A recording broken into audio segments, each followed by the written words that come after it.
Former President Obama speaking at Joint Base Andrews on the left side of your screen. On the right side of your screen is President Trump getting ready to sign some documents, some executive orders. These are essentially things that you have to get done at the beginning of taking over the presidency.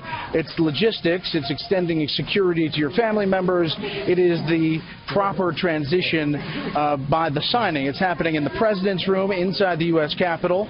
It does look like the boardroom from The Apprentice, but it's not. It's the Capitol, and it is, there you see House Speaker Paul Ryan and the Vice President over his shoulder, Martha. You know, the former president said, he started saying, we've been milking this goodbye, and he was talking for a while there at Joint Base Andrews. He said, I'm going to be very brief, but you know, I think you may still be going on at this point. And as you point out, this is really some housekeeping that takes place here.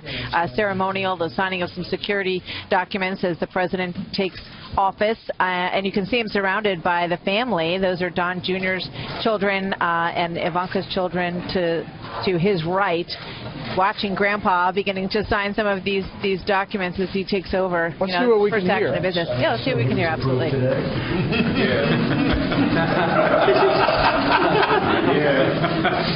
It's coming though, right, John?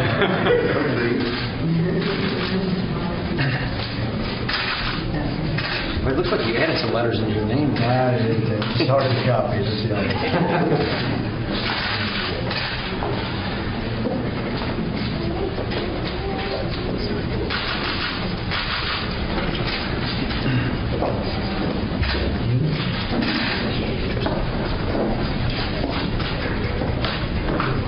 It's beautiful children. Keep pushing it there. That's okay.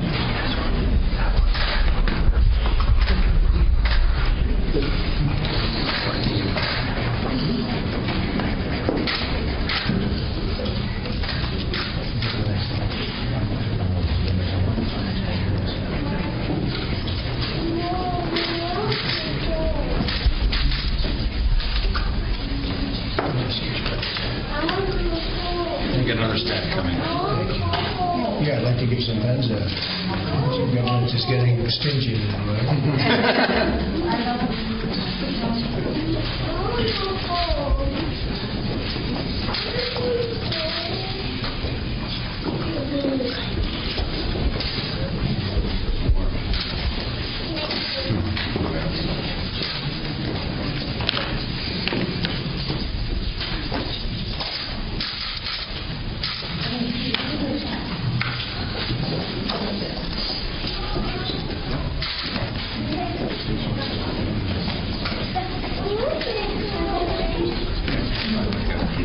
Come on up.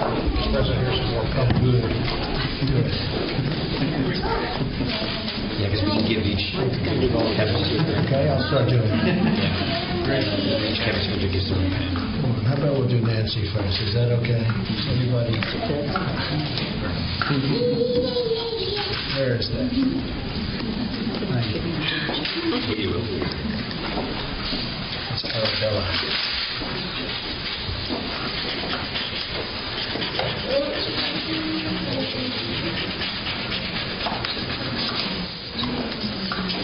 Come on, Chuck. Depends on the name. Very nice. Very nice. He's got Ben Carson. What? Ben Carson.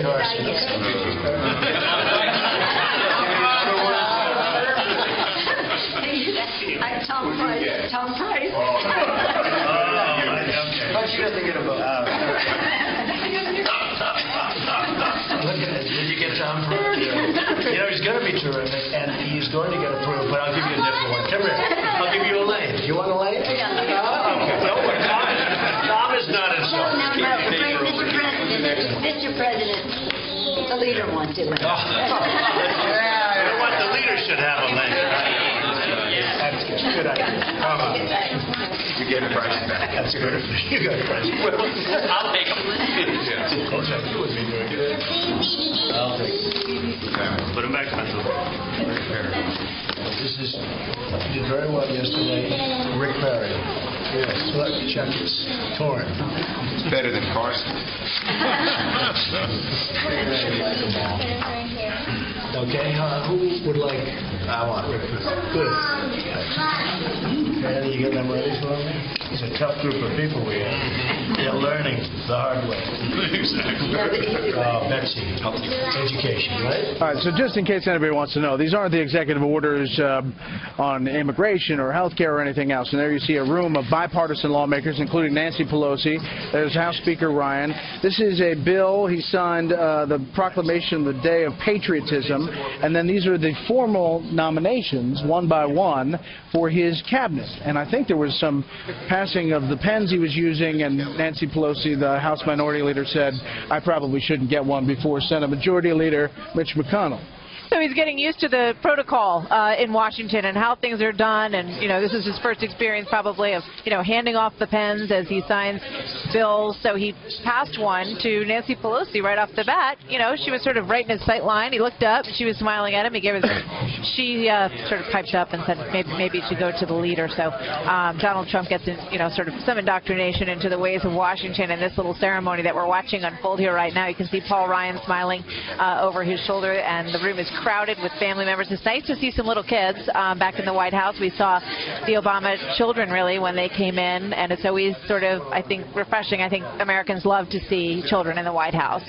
Although I would say this, if I'm 10, is pretty boring. Like Barron. But Paul Ryan's looking over his shoulder. He's hoping to see a lot of that signing going on early in this term, right, Chris? Yes, absolutely. And as we pointed out before, the flip side of what Barack Obama did in his second term, when he said, I've got a pen and a phone, and he used the pen to sign a lot of executive actions on immigration and climate change and a variety of other matters, that can all be undone with the stroke of a pen, and I don't think that's what you're seeing today, right now, but you're certainly going to see some of that starting on Monday, the first full day of business in the Oval Office, and that'll be an easy, quick way for Donald Trump to keep some campaign promises and to chalk up some victories. I think he's going to be able to dismantle some parts of Obamacare by executive order as well. A lot of the legislation going to be much more complicated and time-consuming, but this will be a way to begin to pay off his campaign promises to the American people. We should point out this is also the Mattis waiver bill. This is the bill that allows General James Mattis to officially become his defense secretary. The law was that you couldn't be in a civilian cabinet post until after 7 years leaving the military. This bill, Britt, changes that. It does, and I might add, Brett, that when he gets down to the business of undoing executive orders done by President Obama, no one should underestimate the effect of that, because some of these regulations were quite sweeping that he put into place. A lot of businesses and other entities thought that they were a real drag on their ability to operate. And a lot of businessmen I've talked to say that as important as any tax reforms that he does, and as important as lowering the tax rates on business and the rest of it, getting some of these executive orders undone will have at least as much of an effect. So these are things, as we suggest here, that he can do in the early going that will make a difference. You think about how much the we'll fact see. That is definitely his focus. I mean, he's a businessman, and business is going to come first for him. Regulations, cutting corporate taxes, those are things that are near and dear to his heart. President Obama, on his first day, wanted to close Guantanamo Bay. That was one of the first things that he spoke about. That dream did not come true for him, and he was still pushing for it on his way out the door. Yes, and he was unable to do that because Congress wouldn't go along. The Congress that many of the critics of the Republican leadership said gave the president everything he wanted. Well, that was the one big thing that he never got. And as we speak here today, Martha, as you suggest, Guantanamo remains open, and who knows how much busier it may become under this new president. Speaking of regulations, Dana, in that speech today, the inaugural address, President Trump, said, for too long, we've been held back by burdensome regulations on our energy industry. President Trump is committed to eliminating some of those environmental regulations, and to that point, the climate change section of the White House website has just been taken down. Might be getting a redo, something tells me. By the way, Brett, I might note that the new POTUS Twitter account is up. So far, no tweets, but nearly 4 million followers. Meantime, the old one, the Donald J. Trump website, remains up, still has its 20 million followers. We're told so that we they will will await the first presidential tweet. We're told that they will transfer over. is what we're being told. That'll be good for a lot of the followers, I'm sure. We will be the first to bring you the first presidential tree. Yeah. I bet you it won't be long. I think that there's something to be said about the environmental and conservation policies of this president. You haven't heard a lot about that, but it really does get to the heart of when we're talking about rural America in particular. For example, the Obama administration had been very aggressive with one rule in particular called Waters of the United States. The acronym is WOTUS. And if you talk to any agricultural group, or if you talk to ag states from Alabama up to the southeast, you have Sonny Perdue of Georgia, who will be the USDA secretary if he's confirmed, up to dairy country and out to the west. Waters of the United States became this huge issue about how these farmers would be able to use their land in order to produce all the wonderful things that we eat and that they export so that people around the world can be fed. And I do think that that rule, which ended up in court, as many of President Obama's environmental regulations did end up in court, because the Supreme Court even saying, you do not have the authority to do that, I believe that that is now dead. And so you'll see the rural counties of America breathing a little sigh of relief today. All right, let's listen back in. They're wrapping up here.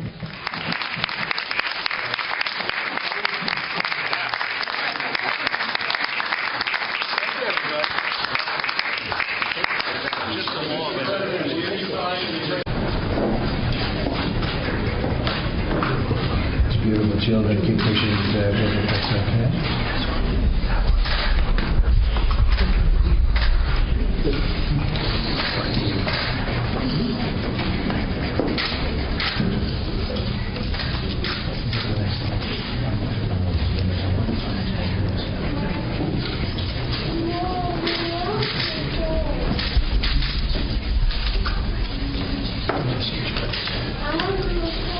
Get another stack coming. Yeah, I'd like to give some pens out. The government is getting stingy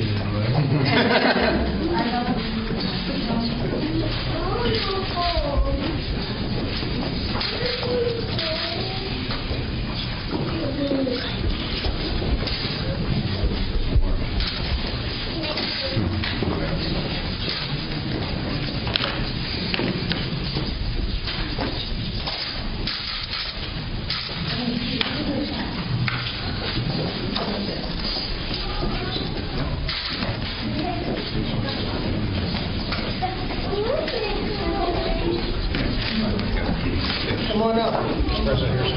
Good. Yeah, because we can give each Okay, I'll start doing it. each Kevin Speaker gives them a pen. How about we'll do Nancy first? Is that okay? Everybody? Where is that? You will. It's Arabella.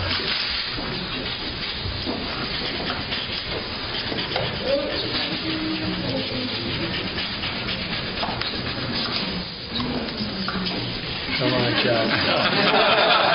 Depends on the name. Very nice. Very nice. He's got Ben Carson. What? Ben Carson.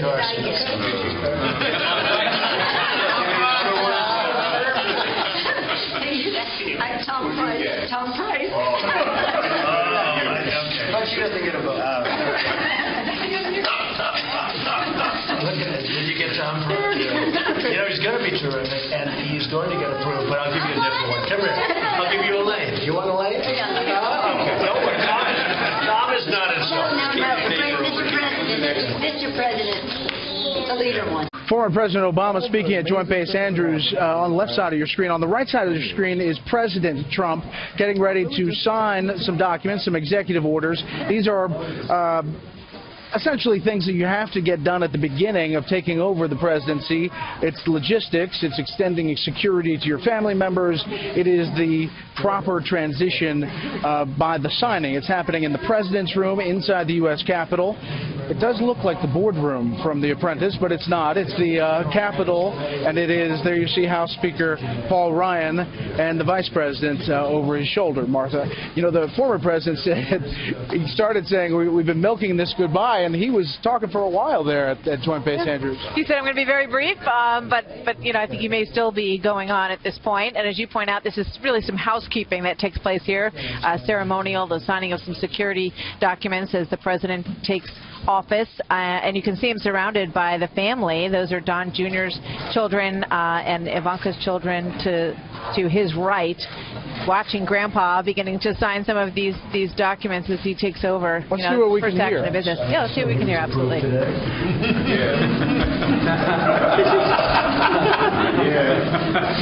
It's coming though, right, Chuck?